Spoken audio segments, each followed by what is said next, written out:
The van speeds down the highway entering School District 22 at 90 miles per hour. Zanoff, sitting in the passenger seat, crosses his arms and closes his eyes. I can't believe it. We actually found her. But why? Why would she be in Japan, let alone Academy City? She has her reasons. Sir, shouldn't we be able to pick out a different vehicle? The chances of the city's law enforcement catching up to us in his vehicle is pretty high. You may have a point there. He opens his eyes and spots something. An anti-skill van, big enough to fit 10 people inside, is traveling on the highway. Perfect. Get closer to that van. Zanoff opens the door and hangs on as the anti-skill van gets nearer. And then, he jumps, latching onto the side. The driver and passenger hears the loud bang come from the side of the vehicle and looks at one another concerned. What was that? The driver's side door opens. Zanoff reaches over and grabs Yano. My apologies, but I am commandeering this vehicle. With no struggle, he throws the officer out. Yano smacks and rolls on the street. Then he gets run over by the white van following close behind, instantly killing him. Private Asuka Morita, the woman in the passenger seat, becomes horrified. Morita pulls on an M9 pistol and aims it at him. Zanoff climbs into the driver's seat and hits the brakes. She accidentally shoots, causing her to miss. He sees it and grabs her arm. The two struggles as she continuously pulls the trigger, firing bullet after bullet. One of the bullets hits the radio, destroying it. Zanoff grips her upper arm and breaks it, bending it backwards. She screams but gets cut off when the barrel of the pistol enters her mouth. She stares at Zanoff's angry yet deadpan expression on his face. Please, don't. He puts his finger on hers, which is still on the trigger. You should have made that request first and not pulled your weapon out. I'm afraid that is your downfall. He pulls on the finger, pulling the trigger, and the last bullet goes through her mouth and out her head. And don't worry about your friends and family. They will be joining you very soon. He reaches to the passenger door and opens it.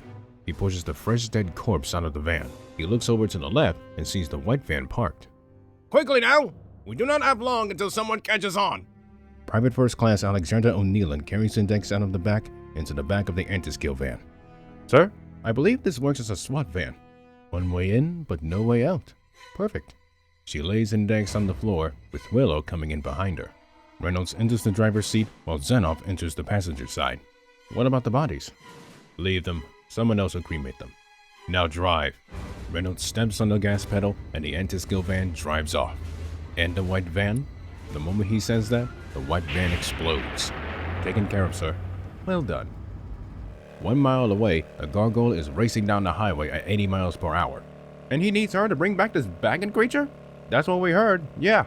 You know, I did find it odd that a foreigner from Europe was living here, let alone with you. What else are you not telling me? Less than I thought? More than you think. The three hears the explosion in the distance. What was that? Shirai unwraps her arms around the boy, jumps off, and teleports in the air. She looks ahead and spots rising black smoke. She teleports again and sits back down, wrapping her arms back around Touma. There's something that blew up. The boy twists the handles and accelerates the bike even faster. Getting closer, they spot the burning van. But that's not the only thing they found. The dead corpse of Yano. Oh God! That uniform! That's anti-skill! Getting next to the van, Kamijo stops and looks inside. She must have been moved. He looks off to the right and spots Morita with her head blown out. They must have stolen an anti-skill vehicle. Then we better hurry. Why are you going this far to save this one person? Because Index is my responsibility. Can you at least tell me why she is so important to you? It's complicated. I'll tell you about it later. He twists the handles and the cruiser motorbike drives off away from the burning vehicle. The stolen anti-skill van enters School District 10. Inside, Zanoff wipes the blood from his face. He looks ahead and spots a garden salad on the dashboard. He picks it up and starts eating it. She was eating healthy. Shame that she didn't get to live. A loud bang on top of the van gets all of their attention. What was that? An unexpected occurrence. He opens the door. Whatever happens, do not stop under any circumstances. He climbs out of the seat onto the top of the van. His hair blows in the wind as he looks to see what has happened. Well, this is interesting. He reaches the roof and stands on his 2 feet against a 5'7" young woman standing across from him. Her extremely long, black ponytailed hair reaching her hips Knotted t-shirt, single pants leg jeans, and denim jacket flutters in the wind, with her right hand resting on her 6.5-foot nodachi, or seven heaven sword.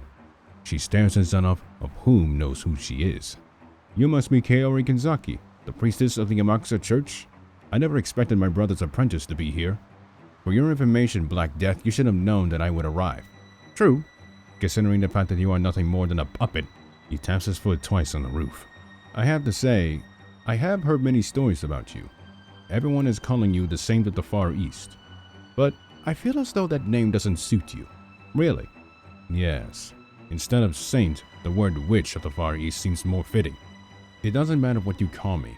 What does matter is that you're in the possession of someone who belongs to the Anglican Church in Necessarius, and I have come to take her back.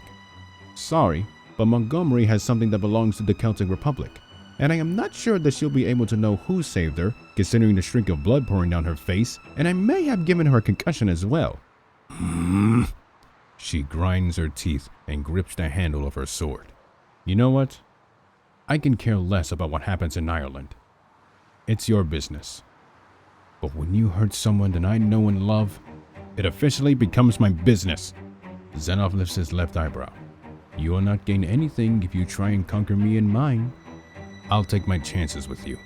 Salvaire 000. She unsees the sword and wields it high like a samurai. Zanoff can only sigh in disappointment. Very well then. The Catholics and Protestants have become an official enemy of the people and the Celtic Church. You could have been a worthy ally, but you chose to drag the Amakusa in this as well. He reaches to the right side and grabs onto a handle. The code of the Celtic Republic is that all of its enemies shall be slain on sight, worthy of neither pity nor mercy. His rage-filled eyes stares dead on into Kenzaki's. It began with Montgomery, and it continues with you. The anti-skill van enters a tunnel. He spots one car placed on the wall. Then more started flowing past him. Runes? How I managed to know that you did not come alone is beyond me.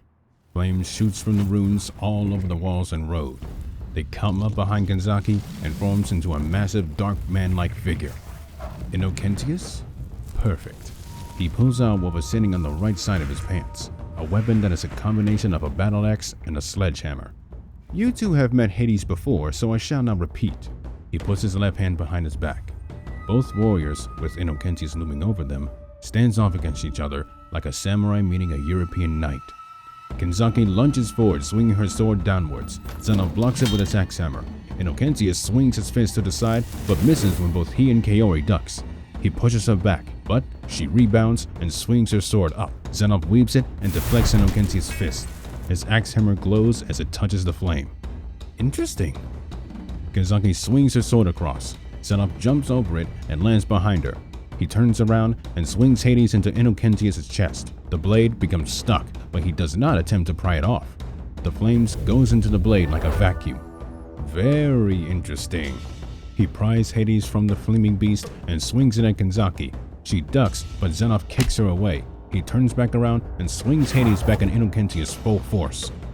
The strike dissolves all of the flaming beast, and an explosion engulfs the tunnel. The roof ruptures. Wall starts to crumble. The anti-skill van exits in time, with the massive fireball following behind. 2 miles away, an anti-skill UH-1 spots the rising plume of smoke in Northern School District 10. All units, advance on to School District 10, immediately. On the highway, following close by, Shirai, Odanis, and Kamijo hears the faint explosion. We're getting close. He accelerates harder. The gargoyle enters the tunnel. He maneuvers around falling debris, obstacles, and hazards. Odanis looks to the walls and spots the runes on them. They approach the massive wall of fire blocking off the exit. The bike gains more speed. Wait, what are you doing? Touma extends his right arm and opens his hand. He touches the fire. A high-pitched sound echoes in the tunnel and the fire disappears, clearing the path for them. Shirai becomes shocked. So, that's in Mansion Breaker? Glad you're able to see it firsthand after all of this time. I thought you said it cancels any Esper power. Trust me, the fire was magical, not artificial, and that can only mean one thing. What's that? I am definitely getting my balls burned off for this. Back at the van, Jonathan Zanoff holds up Hades. So, fire magic is useful after all. I was looking for something to charge up Hades. Now, reveal yourself and face me like a man, style Magnus. A fiery cone forms next to Kanzaki, who is getting back on her feet. A dyed, red-headed, 6'7" 14-year-old steps out of the fire. He brushes his right cheek, almost touching the barcode tattoo under his right eye, and takes a cigarette out of his mouth. His black priest robe flails in the wind as he puffs out smoke from his mouth. I have no intention in seeing you again, Black Death. And it seems that you haven't learned from our original encounter, have you? And you also haven't learned not to smoke at a very young age. Haven't gotten sick yet, but that's besides the point. We'll be taking back the girls, thank you. Zanoff shifts his eyes to the side. His axe hammer glows. He turns around, swings Hades downwards at the door, and hits something. But not the sound of steel. He pulls it back up, dragging something. No, someone with it. A person from the Amaxa whose head was split open and the blade stuck in the neck. Kaori becomes sick to her stomach, while Style looks away. Were it so easy if that were the case? He takes the blade out of the man and throws him away. Now you know what Hades is capable of.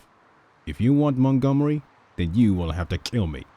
Magnus prays for the unfortunate one who died and holds the cigarette. All right, so be it. He throws the cigarette to the side. Fortis 931. The cigarette becomes a ball of fire, growing bigger and flies in the palm of Styles' open right hand. It forms a fire sword, then he lunges at Zanoff with Kanzaki. Both swings their swords, but Zanoff runs forward and ducks their attacks. He turns and swings Hades.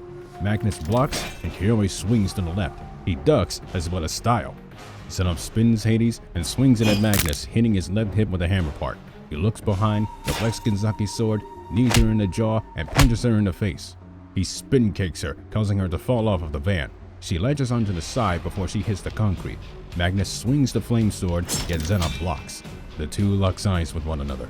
You're holding your own, despite a major blow to your hip. I've dealt with worse punishment. Yes. Having your skin ripped away isn't pleasant, I assume. Oh, I haven't showed you, haven't I? What? You're not the only one that wields flame as his power. All right then. He pushes the Irish president away. Then don't hold back anymore. As you wish. But be warned, I will become your superior, not as your equal.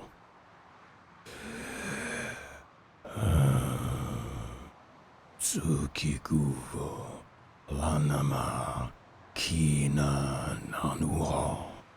What the? I never heard that before. Hades and Zanoff's body begins to glow bright orange. He dashes at Style, who lifts his flame sword out to defend himself. Jonathan starts swinging his weapon like a madman. With each blow, Style gets pushed back little by little. What kind of power is this? I can't find an opening! One look at Zanoff's eyes shows that the man has not lost concentration, nor has felt tired or losing energy. He keeps swinging without stopping. Then, he swings the axe hammer once more, destroying the flaming sword. What? Impossible! Like I said, you're superior. Style catches the fire from the remnants of the flaming sword and turns it into a flaming whip. He furiously throws it at him. The man stands and takes it head on. He casually walks through and punches Magnus in the face with his left fist. As the two continue to duel on the van's roof, Kanzaki is making her way to the back. She digs her sword into the door and rips it open. As she jumps inside, she is greeted by Willow swinging her white glowing Celtic sword at her. Kaori blocks it in time and looks past them. She sees Index, and she realizes that Zanoff was not lying about the blood on her face. Her anger grows. She pushes Willow away and reaches for the young nun. A Nordic sword swung by O'Neillan blocks her way from getting any further. Get the hell out of my way! Suddenly, she hears a loud smack. Kaori looks behind her, only to find Magnus falling and rolling on the concrete road. The blade of Hades digs into the roof. Zanoff uses it to swing into the back and in one motion, kicks Kanzaki in the face twice with both of his feet. The back of her head smacks against the wall twice and she gets hit. He grabs the dazed 18-year-old by her hair. There was your chance, and you wasted it. Good day.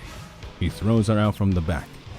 She hits and rolls on the concrete, but she digs her blade into the road, stopping herself.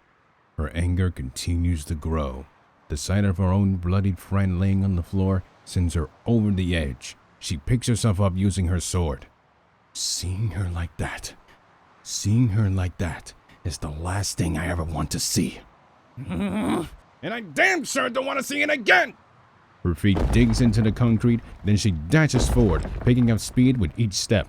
80 yards behind, Magnus gets to his feet, though a ruptured arm and broken rib bone makes him go slower. Okay, that hurt. He takes out a cigarette from a pack. He lights a tiny fire from his index finger and lights it. Well, this is new. I never got my ass kicked like that before. His mind drifts back to when Zanoff started speaking a different language. What kind of language was that anyway? He hears the engine of a motorcycle getting louder and closer. He looks behind him and sees the single headlight approaching fast. Looking closer, he sees Alton sitting on the driver's shoulder.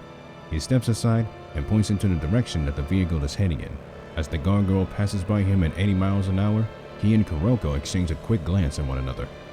She stares back at the sorcerer as the bike drives away. I'm still going to burn your balls off, Kamijo. Let's just hope that you have better luck than we have. He looks up and spots the UH-1 flying over him at 100 meters. The sounds of sirens hit his ears, indicating that Entaskill is getting near. Actually, scratch that. This is going to be a major problem. A four-door sedan stops in front of the 14-year-old. The windows rolls down, revealing 3 witches. Master, are you okay? Did you kill the Black Death? Did you manage to save Index? Apart from broken bones, I'm still alive. The Black Death is still breathing, and Index is still with them. He enters the back seat next to Spearhead. Step on it, will ya? And Jane, did you bring a medibag? The sedan drives off to continue the pursuit. Back at the van, Zanoff climbs back on top of the roof. He cracks its neck, knuckles, knees, and even jaw. It's been a while since I used that power. He should be lucky that I only used 25%. He turns around and spots the running and furious Kenzaki. Persistent. She jumps up into the air and down onto the man. Zanoff holds Hades high and blocks the Seven Heavens sword, which nearly touches his head. Her body goes over him and lands in front of the van. She flips the sword upside down and holds it near her face. Are you sure you want to use that technique, especially with her inside? She stops herself from saying a word. She holds the blade horizontally. There are ways of performing what I do. 7 flashes.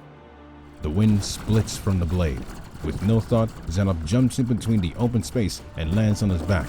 The wall beside them falls as if they were sliced clean off. He rose to his knees and blocks Kenzaki's sword. Ooh, now there's the fire and rage that was missing. Guess my brother never taught you that, didn't he? An anti-skill car pulls up beside the stolen van. Attention! You are driving in a stolen vehicle and are holding someone hostage. Pull over or we will use force. Like a police force indeed. Zanoff kicks Kenzaki away. Hades glows orange. He turns and swings the axe hammer, shooting flames out of the blade. The fire wave slams into the car, through the glass, and hits the officers. The men scream at the top of their lungs as the vehicle veers off out of control, slamming into the barricade and exploding. I'm afraid that would not be necessary. Suddenly, 25 anti-skill cars and 5 vans enters the highway. In the lead car, Lieutenant Yumikawa spots the man on the roof and Index in the back. I see her. Keep your distance. This is much more chaotic than I thought. The UH-1 arrives and shines the spotlight on the van and him. A lot more chaotic. He looks past the row of cars and spots the gargoyle passing through. My word, he is courageous. Determined even.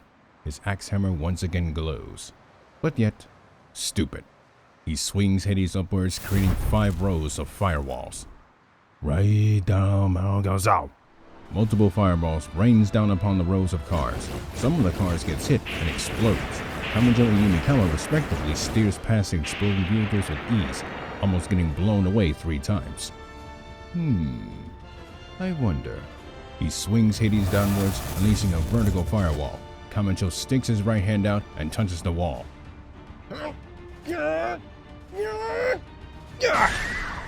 It takes him 5 seconds to cancel out the wall. So, that's the power of Imagine Breaker. He seems to be struggling with it than usual, instead of an immediate result. His eyes veers back to the UH-1. The side door opens, and Private Teru Imai aims a sniper rifle directly at his face. Then again, this is what he gets for getting involved. He puts Hades near the back of his head, blocking a downward strike from Kanzaki. Why must you be so cruel in your actions? You should be asking that question to that cow known as the former leader of the Anglican Church in Necessarius. Maybe she'll be able to answer you despite one side of her face looking like charcoal. He kicks her away and throws Zanoff high up in the air. The blade slices through the throat of the UH-1 through Imai's head into the propellers of the helicopter. Zanoff half closes his hand and the axe hammer flies back to his master and continues the duel against Kanzaki. Those that are still alive become shocked, but they realize that the chopper is coming down. Shirai teleports from the bike, enters the falling helicopter, and gets the pilots out. The UH-1 crashes on the road, blocking off one half of the pursuing anti-skill cars and vans. Shirai appears on the road, places the pilots down safely, and teleports away. As she hovers over the chase, she sees Kanzaki becoming tired as the duel continues on. Last chance to save your life, witch.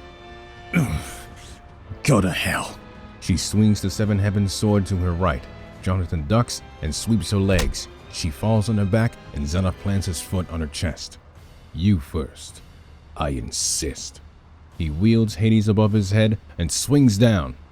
Shirai appears and single leg dropkicks him in the back of his head before the blade touches Kaori's head. Zanoff falls onto the hood but catches himself before he slips off. Kuroko kneels down and extends her hand. The priestess grabs it and gets back to her feet. She takes in deep breaths, then lets out an exhausting exhale. She looks at the teleporter. Thank you. It was getting insane after a while, and it looks like you fared much better than I did. I wouldn't say that, but kind of. They look at the front and sees Jonathan climbing back on the roof. All right, you have earned that one. Not many people could land hits on me like that, but for what it is worth, he wields Hades once again. Let us hope that you can land another. Kaori Kanzaki holds her sword like a samurai. Kuroko Shirai puts up her fists, and the two stands back to back against each other. Meanwhile, Kamacho looks inside of the van and spots Index, but he also spots the Celtic soldiers with swords in their hands. Damn it! I can't get closer without getting my head ripped off. Let's just hope they can pull through. Kanzaki lunges and Shirai teleports. Zanoff blocks the sword from the left with Hades and a kick with his right hand. Shirai reaches under her skirt to a pair of straps wrapped around her thighs and teleports a pin-like needle from each. The needles pins Jonathan's pant legs onto the roof, and the two females swings her sword and throws another kick respectively. Zanoff breaks free, kicks Kanzaki away, and grabs Shirai's swinging right leg. He throws her at the priestess. Kaori catches her by the hand, swings her around, and throws her back at him. Zanoff ducks a flying dropkick and swings Hades. Kuroko teleports, appearing behind the priestess, grabs her, and the two disappears before the axe hammer connects to them. The two appears over him, and Kaori swings her sword downwards. Jonathan quickly turns around and blocks the blade. He throws his left fist and hits her. The two ladies lands on the roof van. The two females lands on the van's roof. Kanzaki kneels down to one knee. Shirai steps and jumps off of her back and teleports. Zanoff dashes at Kanzaki, tossing Hades from his right hand to his left. He swings, but Shirai appears behind him and applies a chokehold around his neck. The two teleports away and appears 50 meters in the air. As the two starts falling, he elbows the middle schooler, causing her to let go, and kicks off of her. He glides to the van, swinging Hades downwards, but Kaori blocks it with her sword in time. Shirai appears once again, applying a chokehold around Zanoff's neck. He falls onto the roof, causing her to let go once more. He turns around, throwing his right fist, but he misses when Kuroko teleports away. Kaori notices that he is laying near where the driver should be. She jumps and aims her Seven Heavens sword downwards, intending to strike through him or to the driver. Zanoff rolls out of the way, swinging his legs and kicking the blade away. Kanzaki falls to one knee and Zanoff swings his fist, punching her in the face. The priestess flies from the roof of the van, crashing onto the front of another. The driver, Kazuo Ando, slightly loses control. As he gets to his feet, Shirai appears, punching the man in the face. He throws his fist at her, but she disappears. His eyes launch into Kamajo, still following behind. Remember what I told you earlier? This is your third example. He tosses Hades back to his right hand and swings it behind him. Shirai appears, and the blade of Hades digs deep into her left pelvis. Everyone becomes horrified and shocked all at once. Kamajo cannot believe what he has just witnessed. Kuroko falls to her side on the roof, screaming at the top of her lungs in horrific agony. Zanoff kneels down and covers her mouth with his left hand. With tears running down her face and blood pouring out her side, she stares at the man who has not changed expressions at all. You may not be able to understand me, but you will understand this. This is to show him what will happen when I am done with the Civil War. So consider yourself lucky that I wasn't aiming for your head. He lifts her up by her head, still with her hand on her mouth. Kamajo clenches the bike handle with furious intent. It was an honest attempt, but in the end, failure. He digs Hades out of her hip, causing more blood to pour out of the open wound. He throws her from the roof of the van. Kamajo gains speed to catch her. As he reaches his hand out, a portal appears in front of him, and the middle schooler falls into it, disappearing once she does. What the hell? He looks ahead up the road. A blockade of anti-skill officers and Tokyo heavy-duty policemen stands at the very border between Academy City and Tokyo itself. And at the front of it stands Francis McIntyre with his sword Gaia in his left hand and Shirai in his right. Shirai herself sees the man holding her. He digs Gaia into the road and picks it back up, dragging a ton of concrete with it. He swings the blade, throwing the concrete boulder far at the van. Zanoff rushes to the front and throws Hades ahead. The axe hammer slices through, cutting it in half. Debris falls all around and behind him. Fool! He really does want to die! As Hades returns to his master, it glows white. He looks away from it, back to Kamijo. Until we meet again, Imagine Breaker. My advice to you? Run. He holds Hades above his head. Trasponom Minazal. Strings of white fire burst from Hades and circles around Jonathan and the anti-skill van.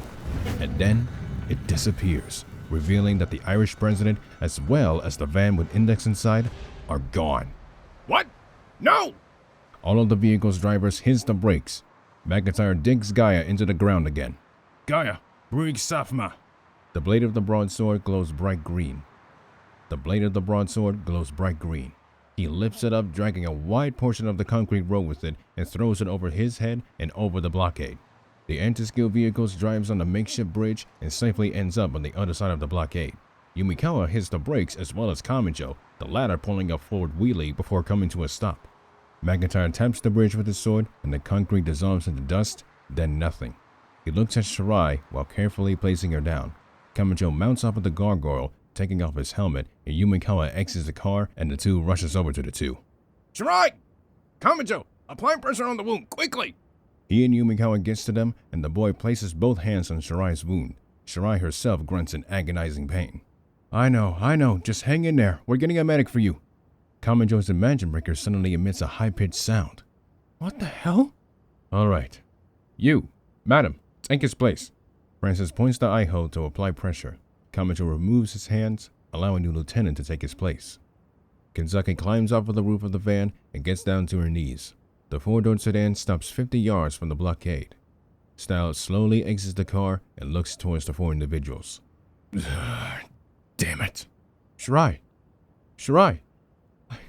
I can't feel my leg. Kamijo's bloody right hand shakes. He backs away and collapses to his hands and knees. The one thing that he promised to uphold is now broken.